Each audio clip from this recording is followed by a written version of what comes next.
لا تنسوا الاشتراك في قناة أمين خلفي قناة وداد الأمة. السلام عليكم ورحمة الله تعالى وبركاته. مرحبا بكم في قناة وداد الأمة، قناة اللي كتهتم بالأخبار ديال فريق الوداد البيضاوي. على بركة الله عم تجيب الأخبار ديال فريق الوداد. كيواصل فريق الوداد البيضاوي الاستعداد ديالو في مركب بنزلون تحت قيادة المدرب حسين عموتة. فالفريق الوحيد اللي بقى مستمر في التدريبات ديالو رغم توقف البطولة الوطنية. هاد التدريبات ركز فيها المدرب حسين عموتة على الجانب البدني وعلى حفظ اوتوماتيزمات بين اللاعبين.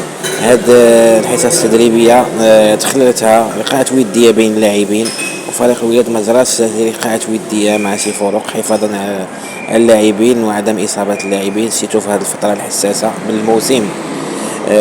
هذا من جهه اخرى فريق الوداد البيضاوي غادي يتوقف على التدريبات ابتداء من يوم السبت. يوم السبت حيث المدرب الحسين عموتة غادي يلتحق بقطر بعد ما جاتو دعوة من الاتحاد القطري المشاركة في الافتتاح ديال المونديال. كنتمناو ليه حظ موفق. كما ان اللاعب سفيان البقالي لاعب جديد التحق بفريق الوداد البيضاوي، واللاعب الحسوني وكذلك اللاعب بن عيادة اللي التحق بفريق الوداد البيضاوي بعد ما اصيب مع المنتخب الجزائري في اللقاء اللي واجه فيه المنتخب المالي.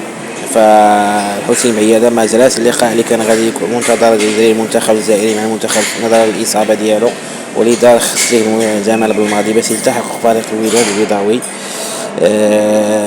باش يحاول يعالج الاصابه ديالو ويخضع لواحد البرنامج مكثف للتاهيل ديالو فيما تبقى من الموسم. هذه هي اخر اخبار فريق الوداد البيضاوي. فيما غتكون شي اخبار جديده ان شاء الله غادي نوافيكم بها، وما تنساوش تضغطوا على الجرس وتشاركوا في القناه باش يوصلكم الجديد. السلام عليكم ورحمه الله تعالى وبركاته.